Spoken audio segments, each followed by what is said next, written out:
पता नहीं प्रशांत, मैं आपके पास आऊंगा। एक जो आक्षेप भाजपा पर है कि भाई चुनाव आते हैं तो यूसीसी याद आता है, उस पर उत्तर लूंगा। लेकिन एक बात मैं कह दूं ताकि तथ्य दुरुस्त रहें, शायद लोगों को हर वक्त भूमिकाएं याद नहीं रहती। ये देश जब हिंदू कोड बिल लेके आया ना, जाइए संविधान पार्लियामेंट की लाइब्रेरी में और उस वक्त के दस्तावेजों को पढ़िए कि पार्लियामेंट में पंडित जी ने क्या कहा था, नेहरू जी ने क्या वचन दिया था देश को। वो वचन कैसे भूल गए? हिंदू कोड बिल आया था तब हिंदू यहां नहीं था, उसकी परंपराएं नहीं थी, उसकी मान्यताएं नहीं थी। अरे इस्लाम तो कुल 1500 साल, 1600 साल बहस कर लो तो 1700 साल चलो, ये तो 5000 साल की परंपराएं थी। लेकिन हमने स्वीकार किया कि लिखो शादी ऐसे होगी, तलाक ऐसे होगा, गोद ऐसे लिया जाएगा, सब मान लिया। उसके बाद वही कांग्रेस कह रही है कि अब ऐसा नहीं करना चाहिए, जन जागरण करो। पहले नेहरू जी कौन सा जागरण कर रहे थे? भगवती जागरण। उनका जागरण जागरण, इनका जागरण दैनिक जागरण। ऐसा नहीं करो। दूसरी बात, इस देश में कुरीतियों की बात कही थी शायद किसी ने, रत्नाकर भाई ने, किसी ने।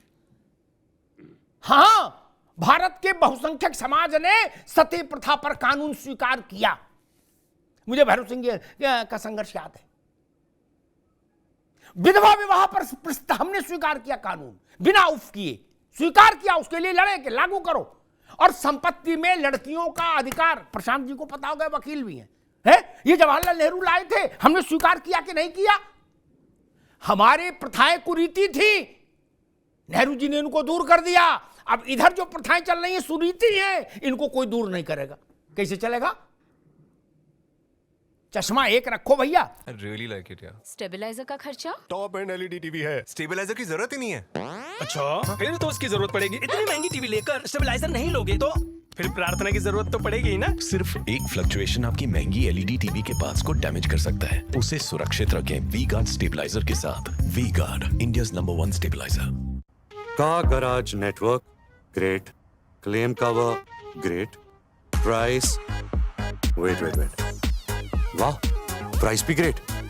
Tata AIG car insurance, trusted नाम, फैंटास्टिक नाम।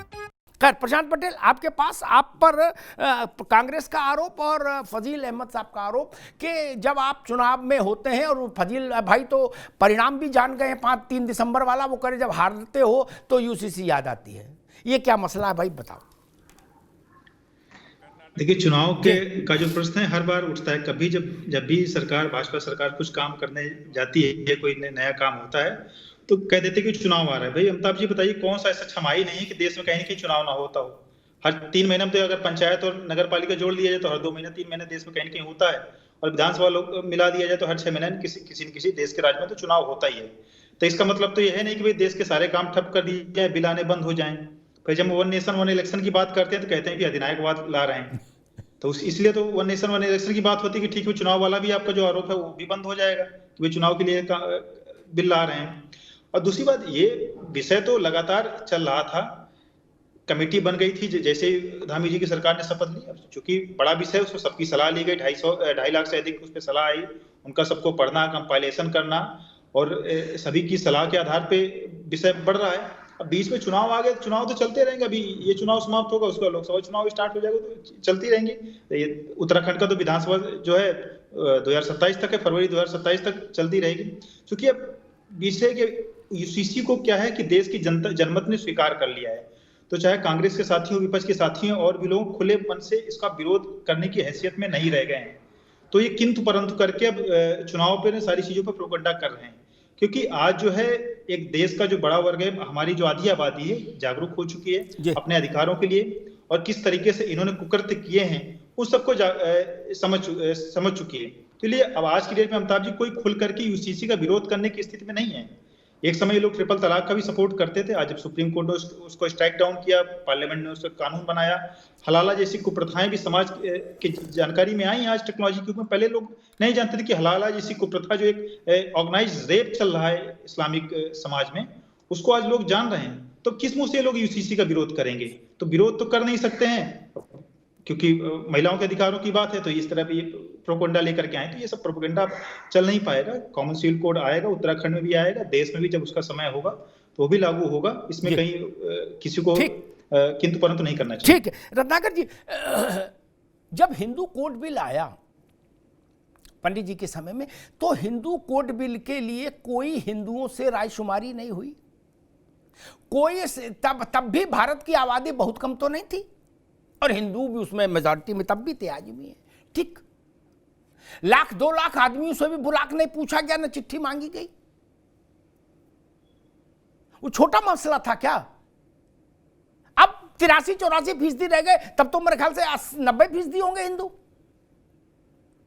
उनके भाग्य पर, उनके हजारों वर्ष की रीति रिवाज परंपरा में, उनकी मेरिट डिमेरिट पर नहीं जा रहा। वो परंपराएं अच्छी थी खराब थी, लेकिन थी ना एग्जिस्टेंस में भारत में।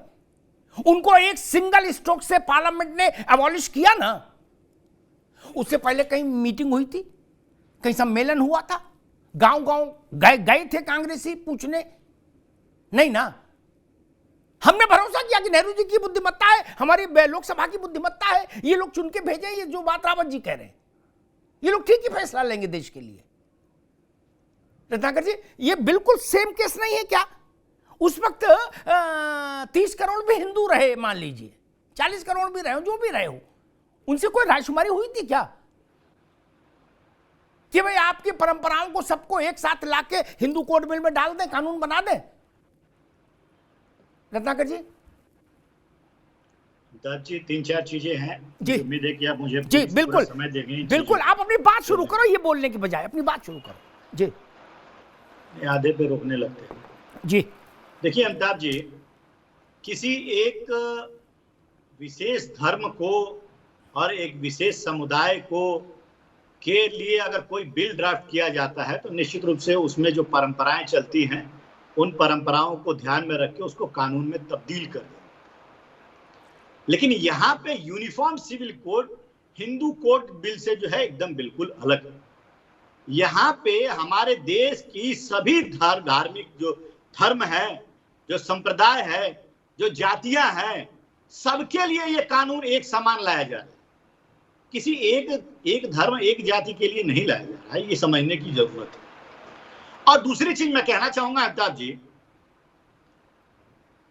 कि यह मोदी सरकार लॉ कमीशन लेके आई थी 2016 में, और 2016 में लॉ कमीशन जब लेकर आई थी तो 2018 में लॉ कमीशन ने एक रिपोर्ट सौंपा, जिसमें 8.5 लाख सुझावों से ज्यादा इनको सैंपल से एकत्रित किए गए थे। और वो लॉ कमीशन ने क्या सुझाव दिया? वो लॉ कमीशन ने यही सुझाव दिया कि अभी देश में 10 साल तक यूनिफॉर्म सिविल कोड लागू करने की कोई आवश्यकता नहीं है। अब मोदी सरकार अपने ही लॉ कमीशन के सुझाव को दरकिनार करके और यूनिफॉर्म सिविल कोड थोपने की जो कवायद कर रही है, उसका विरोध कांग्रेस पार्टी जरूर करेगी। यही अटल बिहारी वाजपेयी जी, उनके भी एजेंडे में था यूनिफॉर्म सिविल कोड, क्यों नहीं लेके आए? अभी हमारे धर्मगुरु जो बैठे हैं भाई साहब यहाँ पे, रावत जी, वो कांग्रेस के ऊपर आरोप लगा रहे थे। भाई साहब, भारतीय जनता पार्टी की अटल बिहारी वाजपेयी की सरकार थी और 9.5 साल से मोदी जी की भी सरकार है। अभी तक एक भी राज्य में आप यूनिफॉर्म सिविल कोड नहीं ला पाए। हमारे ऊपर हमको कोसने की जगह आप जरा कितने सालों तक सत्ता में बने हैं वो भी जरा देख लीजिए, क्यों नहीं ला पाए। और क्यों आपको ठीक चुनाव के 4 महीने पहले इस मुद्दे को हवा देने की क्यों जरूरत पड़ गई, ये भी आपको सोचने की जरूरत है।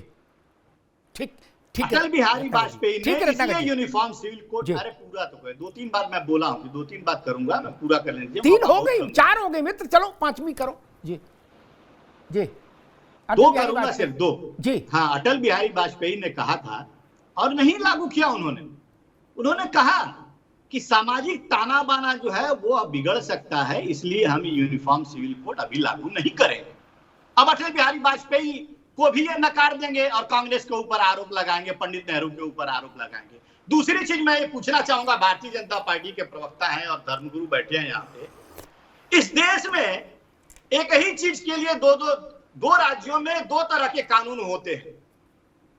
आप गुजरात प्रदेश में गौकशी पे प्रतिबंध है, आप वहां पे गौकशी नहीं कर सकते, लेकिन गोवा में आप गौकशी को छूट दिए हैं और सरकार वहां पे टैक्स वसूलती है।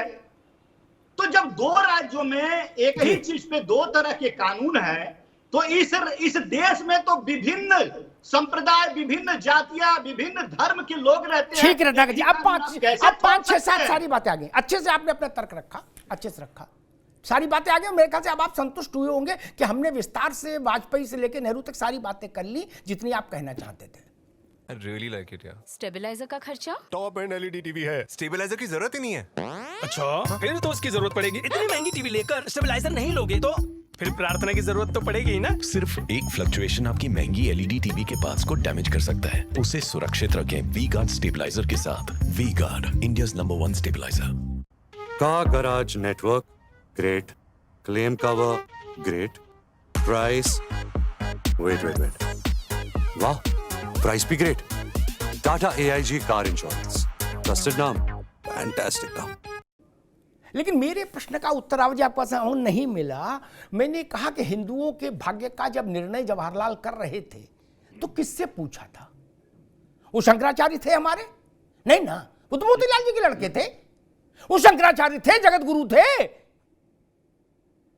उनने एक पेन की नोक से सब व्यवस्थित कर दिया। बोले 5000 साल से चल रहे हैं, कुछ नहीं मतलब ना, कानून बना दो। कांग्रेस कह रही एक के लिए नहीं बनाए, हिंदू कोड बिल एक ही के लिए बना था भाई साहब।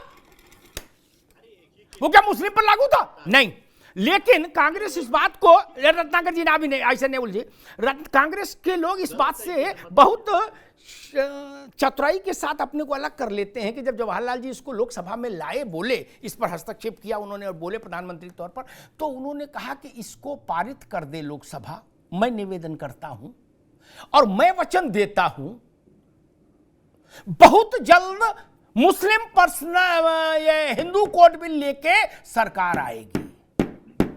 ये जवाहरलाल नेहरू का on the floor of the house वचन था। इस वचन के बाद लोकसभा ने प्रस्ताव पारित किया, तब हिंदू कोड बिल एग्जिस्टेंस में आया। कहां गया वो वचन?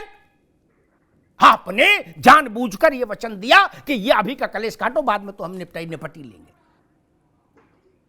आज 90% आबादी के बारे में निर्णय आप कर सकते हैं, लेकिन अभी कोई फैसला आए, कोई बात आए तो रावत साहब ये बात समझ में थी। यहां पर तो सीधे पार्शियलिटी दिखती है। जो लोग आज ये मांग कर रहे हैं कि अभी और चर्चा करो, 100-200 साल तक और जन जागरण हो, नाना प्रकार के जागरण हो, हलवा पूड़ी भट्टे जैसे जनसंख्या पे जागरण हो रहा है, जनसंख्या भी बढ़ती जा रही है और जागरण भी बढ़ता जा रहा। ठीक, वो लोग ये क्यों नहीं समझ, ये बात कभी नहीं कहते कि हाँ जवाहरलाल नेहरू ने अचानक से एक दिन में फैसला कर दिया, बोले हिंदू कोड बिल। मुझे याद नहीं वो काशी मथुरा मीनाक्षीपुरम कहीं के पंडितों को बुला के उनसे चर्चा की हो, शंकराचार्यों से। ठीक बात है रावत जी। अमिताभ जी, मैं अपना रत्नाकर जी की बात का जवाब दे दूं कि कई बार क्या होता है कि जितने 50-60 साल आपने शासन किया, इन 60-70 सालों के अंदर देश को उलझा के रखा, देश को गुमराह करके रखा। आपने गाय काटने के लाइसेंस दिए, आपने दिए थे। वो जो कुरीतियां आपने पैदा कर दी थी ना, उनको समय लगता है किसी भी चीज को, बीमारी को, कैंसर को काटने में। आपने गोवा की बात की और आपने गुजरात की भी बात की। उस समय गांधी जी का ही रुतबा था ना, गांधी जी की चलती थी। गांधी जी ने गुजरात में तो करा दिया, वहां पे नहीं कराया।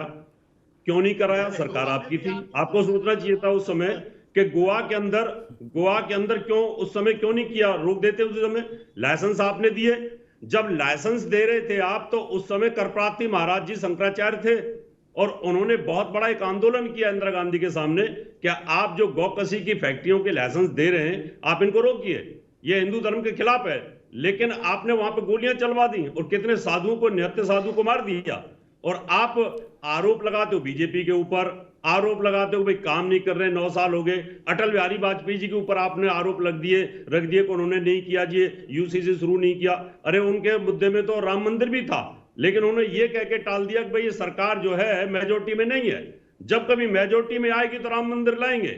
उस समय उन्होंने कहा कि जब एक सरकार चलाने के लिए कुछ चीजों पर कंप्रोमाइज करना पड़ता है, जैसे आप लोगों ने भी कंप्रोमाइज किया।